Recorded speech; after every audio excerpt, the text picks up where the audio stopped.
إن الحمد لله نحمده ونستعينه ونستغفره ونعوذ بالله من شرور أنفسنا ومن سيئات أعمالنا. من يهده الله فلا مضل له ومن يضلل فلا هادي له، وأشهد أن لا إله إلا الله وحده لا شريك له، وأشهد أن محمدا عبده ورسوله. أما بعد، يا أيها الذين آمنوا اتقوا الله حق تقاته ولا تموتن إلا وأنتم مسلمون.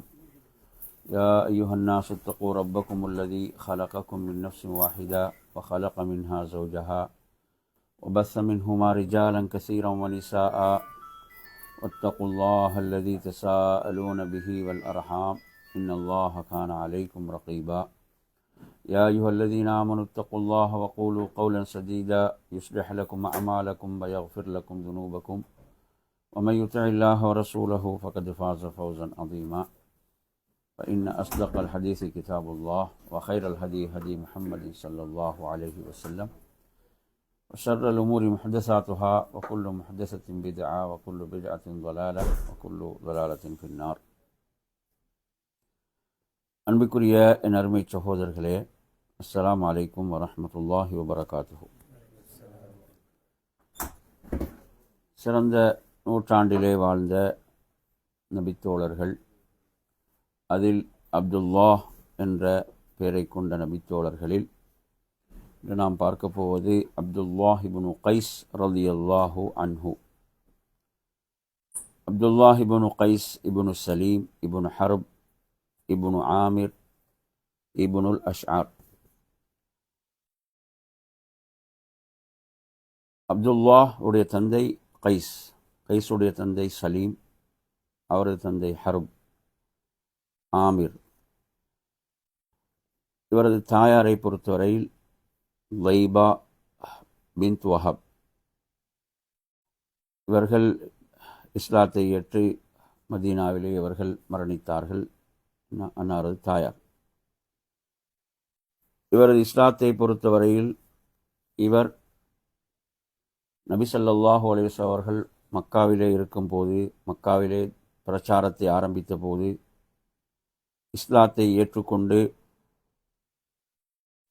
யமனுக்கு சென்று யமனில் அங்குள்ள தனது கோத்திரத்தாருக்கு, தனது கோத்திரத்தினருக்கு இஸ்லாத்தை எடுத்து சொல்லி இஸ்லாத்தின் பக்கம் அழைப்பு விடுத்து பலரை இஸ்லாத்துக்குள் கொண்டு வந்தார்கள். ஒரு இஸ்லாமிய அழைப்பாளராக அவர்கள் மாறினார்கள். புகாரிலே பார்க்கலாம் இந்த செய்தி. நபி ஸல்லல்லாஹு அலைஹி வஸல்லம் அவர்கள் மக்காவிலிருந்து மதீனாவுக்கு ஹிஜ்ரத் செய்து வந்துவிட்டார்கள் என்ற செய்தி நாம் யமனில் இருக்கும்போது கிடைத்தது. அப்போது நாமும் கடல் மார்க்கமாக மதீனாவுக்கு ஹிஜ்ரத் செய்து வருவதற்காக நாம் புறப்பட்டோம். அப்துல்லாஹ் இப்னு கைஸ் ரலியல்லாஹு அன்ஹு சொல்கிறார்கள், நானும் எனது 2 சகோதரர்கள் அதிலே இருந்தார்கள். நான் அவர்களில் சிறிய வயதுடையவனாக இருந்தேன். எனது ஒரு சகோதரர் அபு புர்தா, அடுத்தவர் அபு ருஹும். இந்த ஹிஜ்ரத்துடைய பிரயாணத்தில் சுமார் 53 பேர் எம்மோடு இருந்தார்கள். நாம் யமனிலிருந்து கப்பலிலே புறப்பட்டு பயணத்தை மதீனாவை நோக்கி ஆரம்பித்தாலும் காற்றின் காரணமாக நாம் பயணித்த கப்பல் ஹபஷாவை நோக்கி திரும்பிவிட்டது. நாம் ஹபஷாவுக்குத்தான் போய் சேர்ந்தோம். ஹபஷாவில் ஜாஃபர் இப்னு அபி தாலிப் ரலியல்லாஹு அன்ஹு அவர்களோடு ஹிஜ்ரத் செய்து சென்றிருந்த, மக்காவிலிருந்து ஹிஜ்ரத் செய்து சென்றிருந்த அந்த தோழர்களை நமக்கு சந்திக்க கிடைத்தது. எனவே நாம் அவர்களோடு ஹபஷாவிலேயே தங்கினோம். ஹபஷாவிலே நாம் இவ்வாறு இருக்கின்ற போது ஹுதைபியாவுக்கு பிறகு ஹைபருடைய யுத்தம், ஹைபருடைய அந்த யுத்தம், யூதர்களோடு அந்த யுத்தம் வெற்றி கொள்ளப்பட்ட நேரத்தில் நாம் மதீனாவை வந்து அடைந்தோம். நாம் மதீனாவுக்கு வந்து ஹைபருக்கு சென்றபோது அந்த ஹைபருடைய கனீமத்தை நபி ஸல்லல்லாஹு அலைஹி வஸல்லம் அவர்கள் பங்கு வைத்த போது எமக்கும் அதில் ஒரு பங்கை தந்தார்கள். ஆனால் ஹைபரில் கலந்து கொள்ளாத வேறு யாருக்கும் நபி அவர்கள் அதில் எந்த பங்கையும் கொடுக்கவில்லை. ஆனால் நாம் ஹபஷாவிலிருந்து சென்ற எமக்காக அல்லாஹ்வின் தூதர் ஸல்லல்லாஹு அலைஹி வஸல்லம் அவர்கள் கனீமத்திலிருந்து பங்கு வைத்தார்கள். இந்த செய்தி புகாரியில் 3136வது எண்ணிலே இடம்பெறுகிறது. அதேபோன்று அப்துல்லாஹ் இப்னு கைஸ் ரலியல்லாஹு அன்ஹு அவர்கள் உடைய மற்றும் ஒரு அறிவிப்பிலே நாம் பார்க்கலாம், இந்த பயணத்தில், அதாவது மக்காவிலிருந்து ஹபஷாவுக்கு ஹிஜ்ரத் செய்தவர்களில் அஸ்மா பின்த் உமைஸ் ரலியல்லாஹு அன்ஹு அவர்களும் இருந்தார்கள். அஸ்மா பின்த் உமைஸ் ரலியல்லாஹு அவங்களை பொறுத்தவரையில் அவங்க ஜாஃபர் ரலியல்லாஹுடைய மனைவி. ஜாஃபர் ரலியல்லாஹு அன்ஹு அவங்க யாரு? அலியுடைய சகோதரர், மூத்த சகோதரர், பெரிய சகோதரர். அப்போ எனவே அவர்களும் அந்த ஹிஜ்ரத்தில் கலந்து கொண்டு மதீனாவுக்கு வந்திருந்தார்கள். அப்போ ஒரு நாள் உமர் ரலியல்லாஹு அன்ஹு அவருடைய மகளார் ஹப்ஸா ரலியல்லாஹு அன்ஹா, அல்லாஹ்வுடைய தூதருடைய மனைவி, அவர்களுடைய வீட்டிலே இருக்கின்ற போது உமர் ரலியல்லாஹு அன்ஹு அவர்கள் வருகிறார்கள். உமர் ரலியல்லாஹு அன்ஹு வந்த போது கேட்கிறார்கள், இவர்கள் யார்? அப்போது சொல்லப்பட்டது அஸ்மா பின்த் உமைஸ். இப்போ சொல்கிறாங்க, அதாவது அல் ஹபஷியத்து ஹாதிஹில் பஹ்ரியத்து ஹாதிஹி, ஹபஷாவுக்கு ஹிஜ்ரத் செய்து கடல் மார்க்கமாக வந்த அந்த பெண்ணான்னு கேட்குறாங்க. அப்போது ஆம் என்று அவர்கள் சொல்கிறார்கள். உமர் ரலியல்லாஹு அன்ஹு சொல்கிறாங்க, சபக்னாக்கும் பில் ஹிஜ்ரா, நாம் உங்களை விட ஹிஜ்ரத்தால் முந்தியவர்கள், அல்லாஹ்வுடைய தூதருக்கு நாம் மிகவும் நெருக்கமானவர்கள் என்று சொன்னாங்க. சொன்னபோது அவர்களுக்கு கோபம் ஏற்படுகிறது. அஸ்மா பின்த் உமைஸ் அவர்கள் கோபப்படுகிறார்கள். அப்போது அவங்க சொல்கிறாங்க, அல்லாஹ் மீது சத்தியமிட்டு நீங்கள் அல்லாஹ்வுடைய தூதரோடு மதீனாவிலே இருந்தீர்கள், பசியோடு உள்ளவர்களுக்கு, பசியோடு இருந்தவர்களுக்கு அவர்கள் உணவளித்தார்கள், தேவையுடையவர்களுக்கு மார்க்க அறிவுரைகளை வழங்கினார்கள், அறியாதவர்களுக்கு மார்க்கத்தை கற்றுக் கொடுத்தார்கள். ஆனால் நாம் இருந்த பூமி என்பது மிக தொலைவில் உள்ள ஒரு பூமியில் நாம் இருந்தோம். இவ்வாறு நாம் எளிதாக எல்லாம் மார்க்கத்தை எல்லாம் கற்றுக்கொள்ளக்கூடிய ஒரு சூழல் அங்கு இருக்கவில்லை. எனவே நாம் தான் அதிகம் தியாகம் செய்திருக்கிறோம் என்ற அந்த ஒரு தோரணையில் அவங்க பேசுகிறாங்க. பேசிவிட்டு சொல்கிறார்கள், அல்லாஹ் மீது சத்தியமிட்டு சொல்கிறார்கள், நான் எதையும் உண்ணவோ பருகவோ மாட்டேன், இதை பற்றி அல்லாஹ்வுடைய தூதரிடம் விளக்கம் பெறும் வரை, அல்லாஹ்வின் தூதரிடம் இதை பற்றி கேட்டு தெரிந்து கொள்கின்ற வரை என்று சொல்லி அவர்கள் அங்குப்பட்ட அந்த கஷ்டங்களை எல்லாம் அங்கு நினைவு கூறுறாங்க. அந்த இடத்துல இவ்வாறெல்லாம் நாம் கஷ்டங்களை அங்கு எதிர்கொண்டோம். இப்போ இன்னொரு விஷயம் சொல்கிறாங்க, அல்லாஹ்வுடைய தூதரிடம் நான் இதை சொல்லும்போது நான் எந்த ஒரு பொய்யையும் சொல்ல மாட்டேன், எதையும் கூட்டவும் மாட்டேன், குறைக்கவும் மாட்டேன் என்று சொல்லி அஸ்மா பின்த் உமைஸ் சொல்லிவிட்டு அல்லாஹ்வுடைய தூதரிடம் வருகிறார்கள். அல்லாஹ்வுடைய தூதரிடம் வந்து சொல்கிறார்கள், உமர் ரலியல்லாஹு அன்ஹு அவர்கள் இப்படியெல்லாம் சொன்னார்கள். அப்போது நபி அவங்க கேட்குறாங்க, ஃபமா குல்திலா, நீங்கள் என்ன அவருக்கு சொன்னீர்கள்? இப்போ அவங்க சொன்ன விஷயத்தையும் சொல்கிறாங்க. சொன்னபோது அல்லாஹ்வின் தூதர் ஸல்லல்லாஹு அலைஹி வஸல்லம் சொல்கிறார்கள், அதாவது உங்களை விட அவர் என்ன செய்யவில்லை, நெருக்கமானவர் அல்ல அந்த விஷயத்தில், ஹிஜ்ரத்தோடு சம்பந்தப்பட்ட விஷயத்தில் என்பதை நாங்கள் அதில் புரிந்து கொள்ள வேண்டும். அப்போ எனவே உங்களை பொறுத்தவரையில் உங்களுக்கு 2 ஹிஜ்ரத்துகள், அவர்களுக்கு ஒரு ஹிஜ்ரத் தான். அவர்கள் மக்காவிலிருந்து மதீனாவுக்கு வந்த அந்த ஹிஜ்ரத் மாத்திரம்தான். உங்களை பொறுத்தவரையில் அஹ்ல சஃபீனா ஹிஜ்ரத்தான், கப்பலில் பயணித்து உங்களுக்கு 2 ஹிஜ்ரத்துகளுடைய நன்மை உண்டு அப்படி என்று நபி ஸல்லல்லாஹு அலைஹி வஸல்லம் அவர்கள் சொல்கிறார்கள். என் அருமையான சகோதரர்களே, இந்த செய்தி உண்மையில் சஹாபாக்களுக்கு மத்தியில் எந்த விஷயத்தில் போட்டி இருந்தது என்பதை நாங்கள் பார்க்கலாம். எதில் அவர்கள் சிறப்பை அடைந்து கொள்வதற்கு முயற்சித்தார்கள் என்பதை நாம் பார்க்கின்றோம். எதன் மூலம் நாம் சிறப்பை அடைந்து கொள்ள வேண்டும், எது சிறப்பு, எந்த சிறப்புக்காக போட்டி போட்டார்கள் என்பதெல்லாம் பார்க்கும்போது மிக ஆச்சரியமாக இருக்கிறது இல்லையா? மார்க்க விஷயங்களில், தீனுடைய விஷயங்களில் எவ்வளோ ஒரு ஆர்வமும் போட்டியும் அவர்களுக்கு மத்தியிலே இருந்தது என்பதை பார்க்கின்றோம். அதே போன்று அவரிடம் காணப்பட்ட உண்மைத்தன்மைகள். இந்த செய்திக்கு விளக்கம் சொல்லும் போது அறிஞர்கள் என்ன சொல்றாங்கண்டா, உமர் ரலியல்லாஹு அன்ஹு அவர்கள் இதை சொன்னதன் நோக்கம் என்னவென்றால் அவர்களுடைய சிறப்பை தெரிந்து கொள்வதற்குத்தான். அவன் நபியிடத்தில் போய் அவர்களுக்குரிய சிறப்பு என்ன என்பதை தெரிந்து கொள்வதற்குத்தான் உமர் ரலியல்லாஹு அன்ஹு என்ன செய்தார்கள், இப்படி பேசினாங்க அப்படின்ற ஒரு விளக்கத்தை சொல்கிறார்கள். உமர் ரலியல்லாஹு அன்ஹு அப்படி அவனுடைய எதிர்கூறல்கள் இருக்கும். எனவே அவர்கள் அந்த ஒரு நோக்கத்தில் தான் இப்படி பேசினார்கள் என்ற ஒரு விளக்கமும் சொல்வார்கள். எனவே நறுமையான சகோதரர்களே, இந்த செய்தி அல்லாஹ்வுடைய தூதர் இப்படி இவருடைய சிறப்பை சொன்னவுடன், நறுமையான சகோதரர்களே, அப்துல்லாஹ் இப்னு கைஸ் ரலியல்லாஹு அன்ஹு அவர்கள் சொல்கிறார்கள், அதாவது இது நமக்கு இந்த உலகத்தில் உள்ள எல்லாவற்றையும் விட மிகவும் சந்தோஷமாக இருந்துச்சு. என்ன,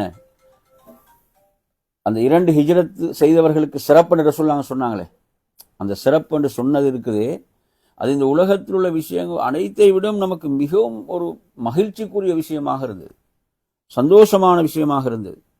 இவங்கெல்லாம் யமன்ல இருந்து ஹிஜ்ரத் செய்து வந்தவர்கள். அஸ்மா பின்த் உமைஸ் ரலியல்லாஹு அன்ஹா எந்த அளவுக்கு சொல்றாங்கன்னா, அவங்க அடிக்கடி இந்த நபிமொழியை கேட்டுக்கொண்டே இருப்பார்கள். அந்த நபிமொழியை சொல்லுங்கன்னு என்ன செய்வார்கள், கேட்டுக்கொண்டே இருப்பார்கள். அந்த சிறப்பை, நபி அவங்க சொன்ன சிறப்பை அறிந்து கொள்வதற்கு அது அவங்களுக்கு ஒரு மிக பெரும் ஒரு சந்தோஷமாக மகிழ்ச்சியாக இருந்தது. எனவே நறுமையான சகோதரர்களே, இதெல்லாம் அவங்களோட காணப்பட்ட அந்த மார்க்கத்தில் உள்ள அந்த ஆர்வத்தை நமக்கு எடுத்துச் சொல்வதை பார்க்கின்றோம். அதே போன்று சஹாபிய பெண்களுடைய தியாகத்தையும் நாம் என்ன செய்கிறோம், பார்க்கின்றோம். இதே அஸ்மா பின்த் உமைஸ் ரலியல்லாஹு அன்ஹா தான் என்ன செய்கிறாங்க, இறுதி ஹஜ்ஜில் ஒரு குழந்தையை பெற்றெடுத்தாங்க. ஹஜ்ஜுக்காக துல்லுலைஃபாவில் இருக்கின்ற போது அதே நிலையில் அவங்க என்ன செஞ்சாங்க, ஹஜ்ஜுக்கு வந்தாங்கன்ற செய்திகளை நாங்கள் பார்க்கின்றோம். எனவே நறுமையான சகோதரர்களே, இந்த செய்தி அப்போ கைஸ் இப்னு அப்துல்லாஹ் ரலியல்லாஹு அன்ஹு அவர்கள், அதே போன்று அவர்களோடு ஹிஜ்ரத் செய்து வந்தவர்கள் இந்த ஹதீஸை கொண்டு மிகவும் சந்தோஷம் அடைந்தார்கள், மகிழ்ச்சி அடைந்தார்கள் என்பதை பார்க்கின்றோம். நபி ஸல்லல்லாஹு அலைஹி வஸல்லம் அவர்கள் இவர்களை பற்றி எந்த அளவு சிறப்பித்து பாராட்டி, இப்போ நான் சொன்ன ஹதீஸும் புகாரில் வரக்கூடிய ஹதீஸ் 4230 சொல்கிறார்கள், யக்துமு அலைக்கும் கதன் அக்வாமுன், நாளை உங்களிடம் ஒரு கூட்டத்தினர் வருவார்கள்.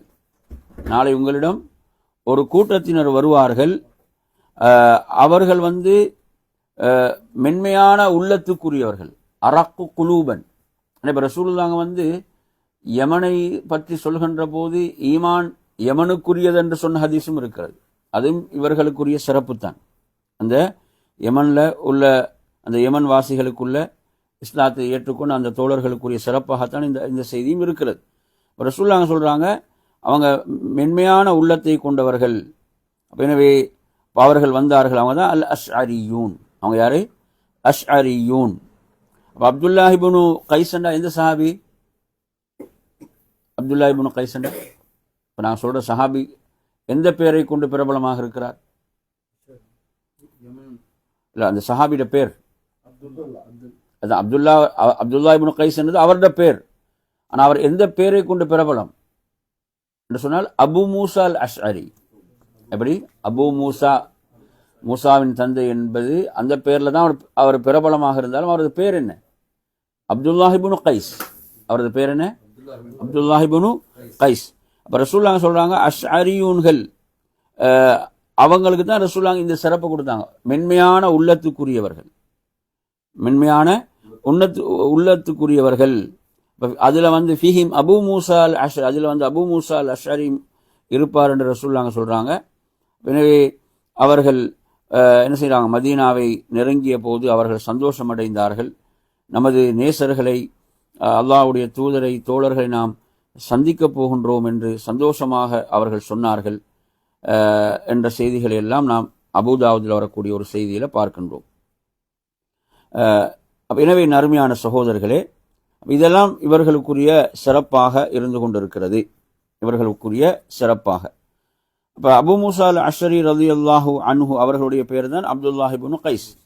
அப்துல்லாஹ் இப்னு கைஸ் அப்போ ரசூலுல்லாஹ் இந்த அஷ்அரி என்ற இந்த கோத்திரத்தினர் அஷ்அரியூன், இந்த அஷ்அரியூன் என்ற இந்த கோத்திரத்தை பற்றி ரசூலுல்லாஹ் பல சிறப்புகளை சொல்லியிருக்கிறாங்க. அவர்களுடைய சிறப்புகளில் உதாரணமாக அவங்க என்ன செய்வாங்களாம், அந்த கோத்திரத்தினர் அவர்களிடத்தில் இருக்கக்கூடிய உணவுகளை எல்லாம் ஒரு விரிப்பில் போடுவாங்க. ஒரு விரிப்பில் போட்டு அந்த உணவை தங்களுக்கு மத்தியில் பகிர்ந்து கொள்வார்கள். சிலருக்கு உணவு இல்லாமல் இருக்கும், சிலரிடம் அதிகம் இருக்கும், சிலரிடம் குறைவாக இருக்கும். எனவே அந்த உணவை எல்லாம் என்ன செய்வாங்கன்னா ஒரு ஒரு விரிப்பை விரித்து அதில் போட்டு அந்த உணவை என்ன செய்வாங்க, அவர்களுக்கு மத்தியிலே பிரித்து கொள்வார்கள். இதை ரசூலுல்லாஹ் பாராட்டி சொல்கிறாங்க. இது ரசூலுல்லாஹ் என்ன செய்கிறாங்க, சிலாகித்து பாராட்டி சொல்கிறார்கள். பாருங்கள் எவ்வளோ ஒரு முன்மாதிரி என்று. அவர்களில் என்ன செய்ய, யாருக்கும் உணவு கிடைக்காமல் போகாது, எல்லோருக்கும் என்ன செய்யும், உணவு கிடைக்கும் என்ற ஒரு முன்மாதிரி. அப்போ சுப்ஹானல்லாஹ், இன்றைக்கு நீங்கள் பாருங்கள், அதாவது என்ன சரி ஒரு நெருக்கடிகள் வரும்போது இல்லைங்களா, வசதி படைத்தும் உள்ளதெல்லாம் அள்ளிட்டு போய்த்துறான். அப்படி தானே, ஏதாவது இப்போ கொரோனா காலத்தை நீங்கள் எடுத்தாலும் சரி, இப்போ கடைசி இலங்கையில் நடந்த அந்த பிரச்சனையில் போதும் என்ன பொருள் தட்டுப்பாடுகள் வரும், உணவுப் பொருட்கள் தட்டுப்பாடு வரும், எல்லாம் அள்ளிட்டு போகிறது யாருன்னு பார்த்தீங்கன்னா வசதி உள்ளும் அள்ளிட்டு போய்த்துறான். அங்கே ஏழைகளுக்கு கிடையாது. அப்போ பாருங்கள் எவ்வளோ பெரிய ஒரு முன்மாதிரி அவங்க கொடுக்குறாங்க. அவங்களுக்கு அவர்களுடைய கோத்திரத்துக்குள்ளே இருந்தாலும் ஒரு சிறந்த ஒரு முன்மாதிரி என்ன செய்கிறார்கள், வழங்குறாங்க. இதை ரசூலுல்லாஹ் பாராட்டி சொல்கிறாங்க. ரசூலுல்லாஹ் எந்த அளவுக்கு பாராட்டி சொல்கிறாங்கன்னு சொன்னால், இதை அவர்கள் தங்களுக்கு மத்தியில் அந்த உணவை பிரித்து கொள்கிறார்கள். சமமாக சொல்கிறாங்க, ஃபஹும் மின்னி வ அன மின்ஹும் என்றாங்க ரசூலுல்லாஹ். ஃபஹும் மின்னி, அவர்கள் என்னை சேர்ந்தவர்கள், நான் அவர்களை சேர்ந்தவன் என்றாங்க ரசூலுல்லாஹ். நான் அவர். அப்போ இதை ஒரு அவ்வளோ சிறப்பித்து ரசூலுல்லாஹ் பாராட்டுறாங்க, அவ்வளோ சிறப்பித்து இதை சொல்கிறாங்க. சுப்ஹானல்லாஹ். எனவே இது ஒரு சதக்காவுடைய ஒரு முறை தானே, சதக்காவுடைய ஒரு முறையாக இல்லையா, இது ஒரு அடுத்த ஒரு அழகான தீர்வாக இல்லையா, இது ஒரு அழகான ஒரு தீர்வாக கூட இது இருக்கிறது. இந்த செய்தியை நாங்கள் எங்கே பார்க்குறோம்னு சொன்னால், இதுவும் புகாரி 2486 ஆகிய எண்ணில் பார்க்கிறோம். அப்போ இது இவர்களுடைய இந்த குடும்ப கோத்திரத்துடைய சிறப்பை ரசூலுல்லாஹ் சொன்ன ஒரு செய்தியாக பார்க்கின்றோம். அதே போன்ற அருமையான சகோதரர்களே, இவர்கள் ஜிஹாதில் எப்படியெல்லாம் தியாகம் செய்தாங்க அப்படின்றத நாங்கள் பார்க்கும்போது, அப்துல்லாஹ் இப்னு கைஸ் ரலியல்லாஹுடைய செய்திகளில் அவங்க சொல்கிறாங்க, நாங்கள் ஒரு போருக்கு அல்லாஹ்வுடைய தூதரோடு புறப்பட்டு சென்றோம். அல்லாஹ்வுடைய தூதரோடு புறப்பட்டு சென்றோம். அந்த போரில் பார்த்தீங்கன்னு சொன்னால், அதாவது 6 நபர்களுக்கு ஒரு ஒட்டகம், 6 நபர்கள் ஒரு ஒட்டகத்தில் மாறி மாறி பயணிக்க வேண்டும். 6 பேர் ஒரு ஒட்டகத்தில் மாறி மாறி என்ன செய்ய வேண்டும், பயணிக்க வேண்டும். அதாவது அவங்க சொல்கிறாங்க, இப்படி நாங்கள் அப்போ ஒரு ஒட்டகத்தில் 6 பேர்னா என்ன செய்யுது, ஒருத்தர் இறங்குவார், இப்படி தானே பயணிப்பாங்க. அவங்க சொல்கிறாங்க, அந்த அளவுக்கு சொல்கிறாரு, அந்த செய்தியில் வருகிறது, எங்களுடைய பாதங்கள் தேய்ந்து விட்டன என்றார். எங்களுடைய பாதங்கள் தேய்ந்து விட்டன. அவங்க சொல்கிறாங்க, என்னுடைய 2 பாதங்களும் தேய்ந்து என் கால் நகங்கள் விழுந்து விட்டன என்றார். கால் நகங்கள் என்ன செய்தாம், கால் நகங்கள் விழுந்து விட்டன. சுப்ஹானல்லாஹ். அப்போது அவங்க சொல்கிறாங்க, நாங்கள் எமது அதாவது அந்த துணிகளை கிழித்து நமது கால்களில் நாம் என்ன செய்தோம், சுற்றி கொண்டோம். இதனால தான் இந்த போருக்கு தாத்துர் ரிகா என்ற பெயர் வந்தது. இந்த போருக்கு அதாவது தாத்துர் ரிகா என்ற பெயர், இளைஞன் சொல்கிறது ஒட்டு துணி போர் என்ற இந்த பெயர் இந்த யுத்தத்துக்கு வருவதற்கு காரணமாக இது இருந்தது என்று சொல்கிறார். சுப்ஹானல்லாஹ். இவ்வளோ பெரிய ஒரு தியாகம், அல்லாஹ்வுடைய தீனுக்கு இப்படி தியாகம் செய்தவர்கள் சஹாபாக்கள். கொஞ்சம் நினச்சி பாருங்கள், இப்போ நாம் அல்லாஹ்வுடைய மார்க்கத்துக்கு என்ன தியாகம் செய்கிறோம், இவர்களுடைய இந்த தியாகம் எப்படிப்பட்ட ஒரு தியாகமாக இருந்திருக்கிறது. இந்த ஹதீஸ் புகாரியில் 4128வது எண்ணில் வரக்கூடிய செய்தி. இப்படிப்பட்ட தியாகங்களை செய்தவர்களாக இவர்கள் இருக்கின்றார்கள். என் அருமையான சகோதரர்களே, அதாவது ஹுனைன் போர் முடிந்து நபி ஸல்லல்லாஹு அலைஹி வஸல்லம் அவர்கள் ஜெரானால இருக்கிறாங்க. ஜெரானா எங்களுக்கு தெரியும், நாங்கள் தாயிஃபில் இருந்து போகும்போது மக்காவை நெருங்கும் போது என்ன செய்யும், ஜெரானா என்ற ஒரு இடம் வரும். அந்த ஜெரானா என்ற இடத்தில் அல்லாஹ்வுடைய தூதர் ஸல்லல்லாஹு அலைஹி வஸல்லம் அவர்கள் அங்கு இருக்கிறாங்க. அப்படி இருக்கின்ற போது அப்துல்லாஹ் இப்னு கைஸ் ரலியல்லாஹு அவர்களும் அதே போன்று பிலால் ரலியல்லாஹு அவர்களும் இருக்கிறாங்க. அப்போ ஒரு கிராமப்புற மனிதர், ஆராபி வாரார் இல்லைங்களா, கிராமப்புற சில மனிதர்கள், அவர்கள் அலா துன்ஜிஸ்லி மா வஅத்தனி, நபியிடத்தில் வந்து கேட்குறாங்க, நீங்கள் வாக்களித்ததை நிறைவேற்றவில்லையா, நீங்கள் வாக்களித்ததை நிறைவேற்றுங்க அப்படின்னு அல்லாஹ்வுடைய தூதர்கிட்ட கேட்கும்போது நபி அவங்க சொல்கிறாங்க அப்ஷிர்ன்றாங்க. அப்ஷிர் அப்ஷிர் என்றால் நற்செய்தி பெற்றுக்கொள்ளுங்கள், அது உங்களுக்கு நிறைவேற்றப்படும். அப்ஷிர் நற்செய்தி பெற்றுக்கொள்ளுங்கள்னு சொல்கிறாங்க. அப்போது அவர் வந்த மனிதர் சொல்கிறார், அந்த கிராமப்புற மனிதர், நீங்கள் அதிகமாக நற்செய்தி சொல்லிட்டீங்கன்றார். என்ன அதிகமாக நீங்கள் என்ன செஞ்சிட்டீங்க, நற்செய்தி தான் சொல்கிறீங்கன்றார். அப்போ இந்த நேரத்தில் நபி ஸல்லல்லாஹு அலைஹி வஸல்லம் அவர்கள் கோபத்தோடு எம்மிடம் வந்தார்கள். அப்போ யாருன்னா அப்துல்லாஹ் இப்னு கைஸ், அது அபூ மூஸா அவர்களும் பிலால் ரலியல்லாஹு இருக்கிறார்கள். அப்போது ரசூலுல்லாஹ் வந்து சொல்கிறாங்க, நான் நற்செய்தி சொன்னேன், எனது நற்செய்தியை அவர் ஏற்றுக்கொள்ள மறுத்து விட்டார், எனவே நீங்கள் இருவரும் ஏற்றுக்கொள்ளுங்கள் என்று சொல்லும்போது அவங்க சொல்கிறாங்க, கபில்னா, நாம் அந்த நற்செய்தியை ஏற்றுக்கொண்டோம் யா ரசூலல்லாஹ். எனவே இதில் விளக்கம் சொல்லும்போது என்ன சொல்கிறாங்கன்னா, அந்த ஹுனைன் போருடைய கனிமத்துகள் பங்கு வைப்பதில் ரசூலுல்லாஹ் வெயிட் பண்ணாங்க. சிலர் வந்து இஸ்லாத்தை ஏற்றுக்கொள்கிற மாதிரி இருந்துச்சு, பெரும் பெரும் குழுக்கள், அதனால் ஜேரானாவை வச்சு தான் பங்கு வைக்கிறாங்க, அதுக்கு அதில் வெயிட் பண்ணாங்க. அதை தான் இவர் வந்து கேட்டு வந்தார் என்ன மாதிரிலாம் விளக்கங்கள் இதில் சொல்கிறாங்க. எனவே நறுமையான சகோதரர்களே, அப்போது நாம் அந்த நற்செய்தியை ஏற்றுக்கொண்டோம் என்று சொல்லி இந்த இரண்டு நபித்தோழர்களும் அந்த நற்செய்தியை ஏற்றுக்கொண்டார்கள் என்றதை பார்க்குறோம். அதன் பிறகு ரசூலுல்லாஹ்ங்களுக்கு தண்ணீர் ஒரு பாத்திரத்தில் கொண்டு வர சொன்னாங்க. அந்த தண்ணீர் நபி அவர்கள் தனது முகத்தையும் கையையும் கழுவினார்கள். அந்த தண்ணீரில் ரசூலுல்லாஹ் துப்பினாங்க, திரும்ப துப்பிவிட்டு சொன்னார்கள், இந்த தண்ணீரை நீங்கள் இருவரும் என்ன செய்யுங்க, குடிங்கன்றான். அந்த இரண்டு சஹாபாக்களுக்கும் சொல்கிறான். அதே போன்று அதை உங்களுடைய முகத்தில் நெஞ்சிலெல்லாம் அதை தேய்த்து கொள்ளுங்கள், அந்த தண்ணீரால் தடவி கொள்ளுங்கள் என்று ரசூலுல்லாஹ் சொல்கிறாங்க. அவ்வாறு அவங்க செய்யும்போது உம்மு சலமா ரலியல்லாஹு அவங்க திரைக்கு பின்னால் சொல்கிறாங்க, எனக்கும் கொஞ்சம் அதில் தண்ணீரை வெய்யுங்கள், கொஞ்சம் அதில் தண்ணீரை கொஞ்சம் எனக்கும் வெய்யுங்கள் என்று சொல்லி அவர்கள் சொன்னார்கள் என்ற செய்தியை நாங்கள் புகாரியில் பார்க்குறோம். எனவே அந்த நற்செய்தியை ஏற்றுக்கொண்டவர்களாக, இந்த பாக்கியத்துக்குரியவர்களாக இந்த இரண்டு தோழர்கள் பிலால் ரலியல்லாஹு வராங்க, அபூ மூஸா அல் அஷ்அரி ரலியல்லாஹு அவர்களும் வருகிறார்கள். நறுமையான சகோதரர்களே, ஹுனைன் போர் முடிந்த பிறகு நபி ஸல்லல்லாஹு அலைஹி வஸல்லம் அவர்கள் அவுத்தாஸ் என்று சொல்லக்கூடிய அந்த ஒரு படை, அதற்கு எதிராக போரிடுவதற்கு ரசூலுல்லாஹ் யார் என்று சொன்னால் அபு ஆமிர். அபு ஆமிர் என்பவர் வந்து அப்துல்லாஹ் இப்னு கைஸ், அபூ மூஸாவுடைய வந்து சிறிய தந்தையுடைய சகோதரர். அப்போ எனவே அவரும் அவருடைய தலைமையில் படை அனுப்பப்படுகிறது. இப்படி அந்த படையில் இவங்களும் இருக்கிறாங்க, அப்துல்லாஹ் இப்னு கைஸ், அபூ மூஸா இருக்கிறார்கள். எனவே அந்த படையில் வந்து அந்த படை புறப்பட்டு செல்கிறது. சென்ற நேரத்தில் அதில் ஒரு எதிரியை துரைத் இப்னு அஸ்ஸமத் அல்லது அஸ்ஸிமத் என்ற ஒருவரை அபு ஆமிர் ரலியல்லாஹு அவர்கள் சந்தித்து அவனோடு போரிட்டு அவனை கொன்று விடுகிறார்கள். எனவே இவ்வாறாக செல்கின்ற போது ஒரு எதிரி வந்து எய்த ஒரு அம்பு அவரது முட்டுக்காலில் வந்து தைக்கிறது, முழங்காலில் தைக்கிறது. யாருன்னா அபு ஆமிர், அந்த படை தளபதி, அவரது முழங்காலில் வந்து தைத்து விடுகிறது.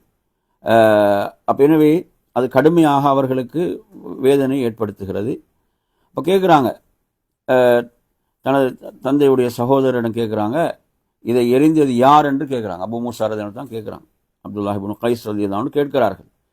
எனவே அவர்கள் அவனை காட்டுகிறார்கள், இதோ இவன் தான் என்று சொல்லும்போது அவனை விரட்டி செல்கிறார்கள். அபூ மூஸா விரட்டி செல்கிறார்கள். அவருடைய வீரத்தை நாங்கள் இதில் பார்க்குறோம். அப்போ கேட்குறாங்க, நீ என்ன வெட்கம் உனக்கு வெட்கம் கிடையாது, இவ்வாறு ஏன் விரண்டு ஓடணும் என்று அவன் நின்று விடுகிறான். அப்போ இரண்டு பேருக்கு மத்தியில் கடுமையாக சண்டை மூழ்கிறது. கடைசியில் வந்து அபூ மூஸா ரலியல்லாஹு அவர்கள் அப்துல்லாஹ் இப்னு கைஸ் ரலியல்லாஹு அவனை என்ன செய்து விடுகிறார்கள், கொன்று விடுகிறார்கள். இப்போ வந்து சொல்கிறாங்க, அல்லாஹ் என் மூலம் அவனை அந்த எதிரியை கொன்று விட்டான் என்று சொல்கிறார்கள். அப்போ அந்த அம்பை வந்து என்ன செய்கிறாங்க, அது கடுமையாக தாக்கி உள்ளே நுழைந்து இருக்குது அந்த முழங்க அவர் அபு ஆமிர் ரலியல்லாஹு அதை வந்து வெளியில் எடுக்க சொல்கிறாங்க. இப்போ வந்து வெளியில் அதை எடுக்கிறான். அப்போ வெளியில் அப்படி அதை எடுக்கின்ற போது என்ன செய்யுது, இப்போ அதிலேருந்து ரத்தம் அப்படி வழிய ஆரம்பிக்கின்றது. அப்போ சொல்கிறாங்க, நீங்கள் அல்லாஹ்வுடைய தூதரிடம் போய் இந்த சகோதரனின் மகனே என்று சொல்லி அப்படி சொல்லிட்டு சொல்கிறாங்க, அதாவது அல்லாஹ்வுடைய தூதரிடம் நீங்கள் போய் சொல்லுங்கள், எனக்காக பாவ மன்னிப்பு தேடுமாறு சொல்லுங்கள், எனக்காக பாவ மன்னிப்பு தேடுமாறு சொல்லுங்கள். அதே போன்று அவர் என்னை வந்து அந்த படைக்கு தளபதியாக என்னை நியமித்தார் என்று சொல்கிறாங்க. கொஞ்ச நேரம் கழிந்தது, அவர் மரணித்து விடுகிறார். நான் அல்லாஹ்வுடைய தூதரிடம் சென்று யா ரசூலல்லாஹ், அப்போ நபி அவங்க வந்து ஒரு பேரித்தம் அதனால் பின்னப்பட்ட ஒரு பாயில் ரசூலுல்லாஹ் படுத்து கொண்டிருக்கிறாங்க. அதனுடைய அந்த அடையாளங்கள் அல்லாஹ்வுடைய தூதர் மேனில் தெரிகிறது. அல்லாஹ்வுடைய தூதரிடம் நான் போய் சொன்னேன், இவ்வாறு அபு ஆமிர் கொல்லப்பட்டு விட்டார். அவர் சொன்னார், அவருக்காக அல்லாஹ்விடத்தில் பாவ மன்னிப்பு தேடுமாறு உங்களுக்கு சொல்லுமாறு சொன்னார் என்று சொல்லும்போது, நபி அவர்கள் தண்ணீரை கொண்டு வரச் சொன்னார்கள். தண்ணீரை கொண்டு வரச் செய்து நபி அவர்கள் உது செய்துவிட்டு நபி அவங்க 2 கைகளையும் உயர்த்தி அல்லாஹும்ம ஃகிர் லி உபைத் அபி ஆமிர், எந்த அளவுக்கு ரசூலுல்லாஹ் கை உயர்த்துறாங்கன்னா இந்த அக்குள்ள வெண்மை தெரிகிற அளவுக்கு, இந்த அளவுக்கு உயர்த்துறாங்க. இது தெரியுது, தெரியக்கூடிய அளவுக்கு உயர்த்துறாங்க ரசூலுல்லாஹ். கைகளை உயர்த்தி ரசூலுல்லாஹ் துஆ செய்தார்கள். அல்லாஹும்ம ஃகிர் லி உபைத் அபி ஆமிர், அபு ஆமிருக்கு அல்லாஹ் அந்த அடியாருக்கு நீ மன்னிப்பை வழங்குவாயாக. அல்லாஹும்ம அஜ்அல்ஹு யௌமல் கியாமத்தி ஃபௌக கஸீரின் மின் ஹல்கிக மினன் நாஸ், மறுமையில் வந்து உனது படைப்பினங்களில் எல்லோரை விட அவரை என்ன செய்வாயாக, உயர்த்துவாயாக. அதிகமான கஸீர் மின் ஹல்கிக, உனது படைப்புகள் அதிகமானவர்களிட மனிதர்களில் அவரை உயர்த்துவாயாக அப்படின்ற சொல்லலாம் துவா செய்தாங்க. அப்போது அப்துல்லாஹ் இப்னு கைஸ் ரலியல்லாஹு சொல்கிறாங்க, யா ரசூலல்லாஹ் எனக்காகவும் துவா செய்கின்றாங்க, எனக்காகவும் துவா செய்யுங்க. இப்போ சொல்கிறாங்க, அல்லாஹும்ம ஃகிர் லி அப்துல்லாஹ் இப்னு கைஸ், அவரோட பேரை சொல்லி சொல்ல கேட்குறாங்க, அல்லாஹும்ம ஃகிர் லி அப்துல்லாஹ் இப்னு கைஸின் ஸன்பஹு வ அத்கில்ஹு யௌமல் கியாமத்தி முத்கலன் கரீமா என்று கேட்குறாங்க. அத்கில்ஹு யௌமல் கியாமத்தி முத்கலன் கரீமா, அப்துல்லாஹ் இப்னு கைஸை அல்லாஹ் மன்னிப்பாயாக, அவரது பாவங்களை மன்னிப்பாயாக, அவரை மறுமையிலே சங்கையான அந்த இடத்தில் அவரை நுழையச் செய்வாயாக என்று நபி அவர்கள் துவா செய்தார்கள். இந்த செய்தி புகாரியில் 4323 எண்ணில் வரக்கூடிய செய்தி. எனவே நறுமையான சகோதரர்களே, இதெல்லாம் இவருடைய சிறப்பை நமக்கு சொல்லக்கூடிய செய்தி, இவருடைய வீரத்தை சொல்லக்கூடிய செய்தியாக இருக்கிறது. நறுமையான சகோதரர்களே, நபி ஸல்லல்லாஹு அலைஹி வஸல்லம் அவர்கள் ஒரு முறை ஒரு பிரயாணத்தில் இருக்கின்ற போது யா அப்துல்லாஹ் இப்னு கைஸ் என்று அழைக்கிறான். யா அப்துல்லாஹ் இப்னு கைஸ், அப்துல்லாஹ் இப்னு கைஸே என்று அழைக்கிறான். அழைத்து சொல்கிறார்கள், குல் லா ஹவுல வலா குவத்த இல்லா பில்லா, நீ சொல் லா ஹவுல வலா குவத்த இல்லா பில்லா என்று சொல்.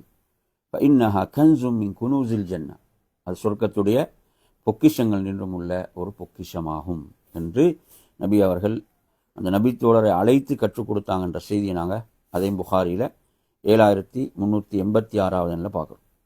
நறுமையான சகோதரர்களே, அதே போன்ற ரசூலுல்லாஹி ஸல்லல்லாஹு அலைஹி வஸல்லம் அவர்கள் இந்த அஷ்அரியூன் இந்த கோத்திரத்தை பாராட்டிய இடங்களில் மற்றும் ஒரு இடம்தான் நபி அவங்க சொல்கிறாங்க, இரவு நேரத்தில் அவர்கள் தங்களுடைய வீடுகளுக்குள் நுழைந்து விட்டால் அங்கு குர்ஆனுடைய சப்தம் தான் கேட்கும். அவர்கள் ஓதக்கூடிய அந்த குர்ஆனுடைய ஓசையை வைத்து நான் அறிந்து கொள்வேன் இது அஷ்அரி கோத்திரத்தினர் வாழக்கூடிய இடம், அஷ்அரி கோத்திரத்தினர் வாழக்கூடிய இடம், அவர்களுடைய பகுதி என்பதை நான் என்ன செய்வேன், அறிந்து கொள்வேன் என்று நபி ஸல்லல்லாஹு அலைஹி வஸல்லம் அவர்கள் சொல்கிறார்கள். இதுவும் அவர்களுடைய சிறப்பு, இதுவும் அவர்களுடைய சிறப்பை சொல்லக்கூடிய செய்தியாக இருந்து கொண்டிருக்கிறது. இவ்வளோ குர்ஆனோடு தொடர்புள்ள ஒரு ஒரு ஒரு கோத்திரம். இந்த செய்தி புகாரியில் 4232 எண்ணில் வருகிறது. அதேபோன்று அபு மூசா ரலியல்லாஹு அவர்கள் இரவிலே குர்ஆனை ஓத ஆரம்பித்தால் நபியுடைய மனைவிமார்கள் மறைந்திருந்து கேட்பார்கள்.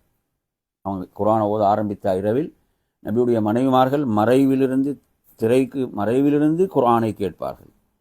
நபி அவர்கள் ஒரு முறை இரவிலே செல்கிறார்கள், அவர்கள் குர்ஆனை ஓதிக்கொண்டிருக்கிறார்கள், குர்ஆனை ஓதிக்கொண்டிருக்கிறார்கள் அப்துல்லாஹ் இப்னு கைஸ் ரலியல்லாஹு அவர்கள். அப்போது அல்லாஹுடைய தூதர் ஸல்லல்லாஹு அலைஹி வஸல்லம் சொல்கிறார்கள், அதாவது அபு மூசாவே, நீங்கள் நேற்று இவ்வாறு குர்ஆனை ஓதும் போது அதை நான் செவியுற்றேன் என்று சொல்லிவிட்டு சொல்கிறாங்க, அதாவது அந்த தாவூத் அலைஹிஸ்ஸலாத்துடைய அந்த குடும்பத்தினருக்கு வழங்கப்பட்ட அந்த இனிமையான குரல் உங்களுக்கு வழங்கப்பட்டுள்ளது அப்படி என்று ரசூலுல்லாஹி ஸல்லல்லாஹு அலைஹி வஸல்லம் சொன்னார்கள் என்ற செய்தியும் புகாரியிலே வருகிறது.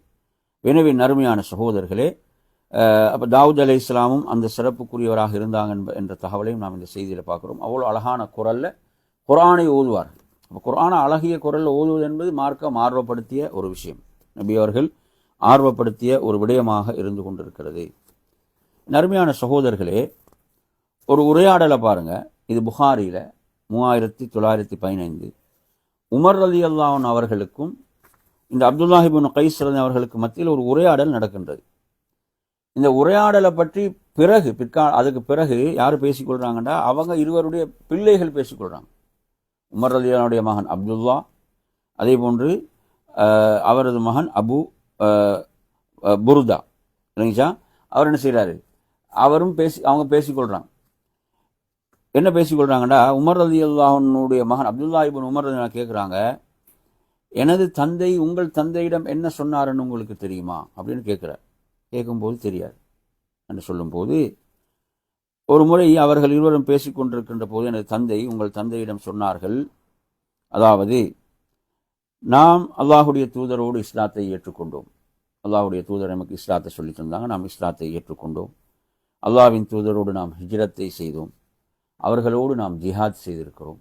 அவர்களோடு நாம் ஜிஹாதுகளில் கலந்து கொண்டிருக்கிறோம். அவர்களுடைய காலத்தில் நாங்கள் அதிகமாக இவ்வாறு அமல்களை எல்லாம் செய்திருக்கிறோம். இது உங்களுக்கு மகிழ்ச்சி அளிக்கிறதா, இது உங்களுக்கு மகிழ்ச்சி அளிக்கிறதா அப்படி என்று சொல்லி கேட்கும்போது, அப்போ அவர்கள் ஆம். சரி, இப்போ நபியாவுடைய காலத்துக்கு பிறகு, நபி அவங்க மரணிச்சிட்டாங்க.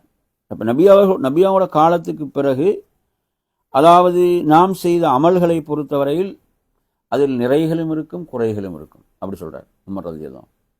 அல்லாஹ்வுடைய தூதருடைய காலத்துக்கு பிறகு நாம் செய்த அமல்களில் குறைகள் நிறைகள் இருக்கும். எனவே அல்லாஹு தஆலா என்ன செய்து விடுவான், அதில் உள்ள அந்த குறைகளை மன்னித்து, நிறைகளை கொண்டு அல்லாஹ் குறைகளை எம்மை மன்னித்து விடுவான். இது உங்களுக்கு சந்தோஷம் அளிக்கவில்லையான்னு கேட்குறாங்க.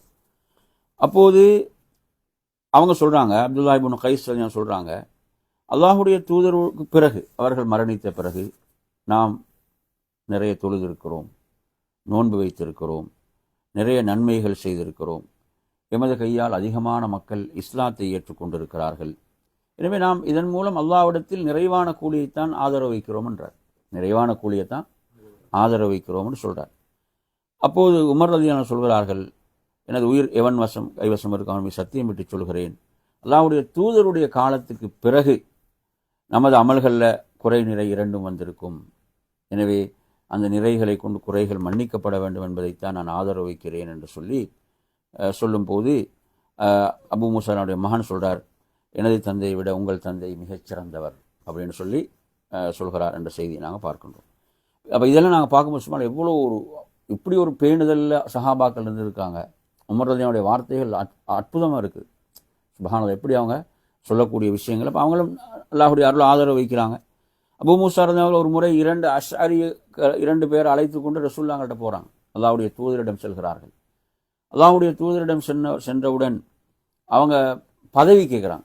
எங்களை ஏதாவது ஒரு பதவிக்கு எங்களை நியமிங்க, பொறுப்பாக்குங்கன்னு சொல்லும்போது அல்லாஹ்வுடைய தூதர் சொன்னார்கள், அதாவது பதவிகளை கேட்பவர்களுக்கு நாம் கொடுப்பதில்லை, பதவிகளை கேட்டு வருபவர்களுக்கு நாம் கொடுப்பதில்லை என்று சொல்லிவிட்டு அபூ மூஸா ரலியல்லாஹு அவர்கள் என்ன செஞ்சாங்க, யமனுக்கு ஆளுநராக ஆக்கினாங்க.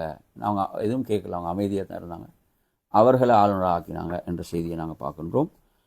அப்போ எனவே அதற்கு பிறகு முஆத் இப்னு ஜபல் ரலியல்லாஹு அங்கே போனாங்க என்ற செய்தியை நாங்கள் பார்க்க முடியும். எனவே நறுமையான சகோதரர்களே, இவ்வாறாக இந்த நபித்தோழருடைய சிறப்புக்கள், பல சிறப்புக்கள் நாங்கள் செய்திகளை நாம் என்ன செய்கிறோம், நாம் பார்க்கின்றோம். நறுமையான சகோதரர்களே, அவங்க ஒரு மிகப்பெரிய ஒரு அறிஞராக, ஃபக்கீஹாக இருந்தாங்க. மார்க்க தீர்ப்பு வழங்கக்கூடியவர்களாக அவர்கள் இருந்தார்கள் என்ற செய்திகளை நாங்கள் பார்க்குறோம். ஒரு முறை உமர் ரலியல்லாஹு அவங்களை சந்திக்கிறதுக்கு போகிறாங்க. அவங்க ஆட்சியில் இருக்கும்போது, அமீருல் முஃமினீன், முஃமின்களுடைய தலைவராக, ஆட்சி தலைவராக இருக்கும்போது சந்திக்க செல்கிறார்கள். சந்திக்க சென்று சலாம் சொல்கிறாங்க. ஒரு தடவை சொன்னாங்க, 2 தடவை சொன்னாங்க, 3 தடவை சொன்னாங்க. என்ன செய்யலாம், அவங்க ஆட்சி தலைவர் என்ன செய்கிறார், அவங்க ஏதோ ஒரு காரியத்தில் மூழ்கி விட்டாங்க. இவர்கள் திரும்பி விடுகிறார்கள். திரும்பி வந்துட்டாங்க. இப்போ கொஞ்சம் நேரத்துக்கு பிறகு உமர் ரலியல்லாஹு சொல்கிறாங்க, அபூ மூஸாவுடைய குரல் கேட்டதே, அப்துல்லா இப்னு கைஸ்னு வருது, அப்துல்லா இப்னு கைஸுடைய குரல் கேட்டதே எங்கே என்று சொல்லி அவர் திரும்ப போயிட்டார். அப்போது அவர் அழைச்சிட்டு வாங்கன்றாங்க. அப்புறம் அழைத்து வந்தவுடன், என்ன போயிட்டீங்க சொன்னால், இப்படி அல்லாஹ்வுடைய தூதருடைய அந்த வார்த்தையை தான் நான் செயல்படுத்தினேன்றார். அதாவது நீங்கள் 3 முறை அனுமதி கேளுங்க, அனுமதி கிடைக்கலையா திரும்பிடுங்க. அப்போ சொல்கிறாங்க, இதுக்கு நீங்கள் சாட்சி கொண்டு வாங்கன்றாங்க. இப்போ நீங்கள் சொன்ன இந்த ஹதீஸுக்கு சாட்சி கொண்டு வாங்கன்றாங்க. பாருங்கள் எவ்வளோ ஹதீஸில் கவனம், அல்லாஹ்வுடைய தூதருடைய வார்த்தைகளை பாதுகாப்பது, கண்ட மாதிரி யாரும் சொல்லக்கூடாதுன்றதில் கவனமாக இருக்கிறாங்க உமர் ரலியல்லாஹு. அப்போ நீங்கள் சொன்ன இதுக்கு ஒரு சாட்சியை கொண்டு வாங்கன்றாங்க. எனவே அவங்க வந்து அன்சாரி தோழர்கள்ட்ட வராங்க, வந்து இப்படி அந்த செய்தியை சொல்லும்போது அங்கே வந்து யார் இருந்தாங்கன்னா அபூ சயீதுல் குத்ரி அவர்கள், வயதில் குறைந்தவராக இருந்தார். அவர் அதுக்கு வந்து ரசூலுல்லாஹ் சொன்னதாக அவர் கேட்ட செய்தி எடுத்துகிட்டு அவரும் வந்து சொன்னாங்கன்ற செய்தி புகாரில் வருகிறது. இப்படி அல்லாஹ்வுடைய தூதருடைய சுன்னாக்களை செயல்படுத்தக்கூடியவர்களாக இவர்கள் திகழ்ந்தாங்கன்ற செய்திகளை எல்லாம் பார்க்கிறோம். எனவே இந்த நபித்தோழருடைய பேர் வந்து அப்துல்லாஹ் இப்னு கைஸ். ஆனால் பிரபலம் வந்து எப்படி தான் அபு மூசா அல் அஷ்அரி என்று தான் இவர்கள் பிரபலம். இவருடைய இல்மு சம்பந்தமாகலாம் இவங்க கிட்டத்தட்ட சுமார் எடுத்து பார்த்தீங்கன்னு சொன்னால் 360 ஹதீஸ்கள் அறிவிச்சுக்கிறான். 360 ஹதீஸ்கள். அதில் வந்து புகாரி முஸ்லீமில் வந்து பார்த்தீங்கன்னா 49 ஹதீஸன், 49 ஹதீஸ்கள் புகாரி முஸ்லீமில் இருக்கிறது. இல்லைங்க சொல்கிறது. அதே போன்று தனியாக புகாரில் 4 ஹதீஸ்கள் வருது, முஸ்லீமில் தனியாக 15 ஹதீஸ் இப்படியெல்லாம் வருது. சீர் அலாம் நுபலா இமாம் ஸஹாபி ரஹிமத்துல்லாஹி இதை குறிப்பிடுகின்றார்கள். எனவே நறுமையான சகோதரர்களே, இவர்கள் இப்படி இல்மில் வந்து ஒரு மிகப்பெரும் இல்முக்கு பங்காற்றிய ஒரு நபித்தோழராகவும் இவர்கள் திகழ்கிறார்கள். அது மாத்திரமல்லாமல் இப்போ இவர்கள் எப்போது இவங்க மரணித்தாங்கன்னு சொன்னால்